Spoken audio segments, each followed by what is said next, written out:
দুধ পটল। কীভাবে দুধ পটল করতে হয় দেখে নেন। পটলগুলোকে কীভাবে কেটে নিচ্ছি, এখানে আদা, জিরে, মরিচ আর লঙ্কা দিয়ে দিলাম, আর কিছুটা পোস্ত, চারমগজ মশলা, এইগুলো বেটে নেব। পটলগুলোকে প্রথমে এইভাবে চিড়ে ভালো করে লাল লাল করে ভেজে তুলে নেব।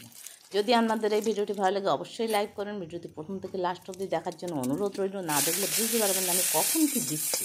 চ্যানেলটিকে সাবস্ক্রাইব করে দেবেন। এই দেখুন জিরে, তেজপাতা, একটু ছোটো এলাচ ফোড়ন দিয়ে দিলাম, আর তারপরে এখানে পেঁয়াজ কুচি দিয়ে একটু নেড়ে চেড়ে একটু টমেটো দিলাম, তারপরে নুন দিয়ে একটু কষে নিয়ে মশলাগুলো দিয়ে ভালো করে কষিয়ে নিলাম। নিয়ে এখানে দেখুন কিছুটা ছানা দিয়ে দিচ্ছি। ছানাটা দিলে খেতে খুব টেস্ট হয় এটা। এইবার পটলগুলোকে দিয়ে দিচ্ছি। পটলগুলো দিয়ে এইবার একটু নেড়ে দুধ দিয়ে দেবো। দুধ দিয়ে নুন, হলুদ আর সামান্য একটু মিষ্টি দিতে হবে। আপনারা আমার চ্যানেলটিকে কমেন্ট করে, আমার অসংখ্য ধন্যবাদ যারা আমার চ্যানেলটি কমেন্ট করছেন। এইবার আমি একটু ঘি দিয়ে পটলগুলোকে নেড়ে চেড়ে নামিয়ে নিলেই রেডি দুধ পটল।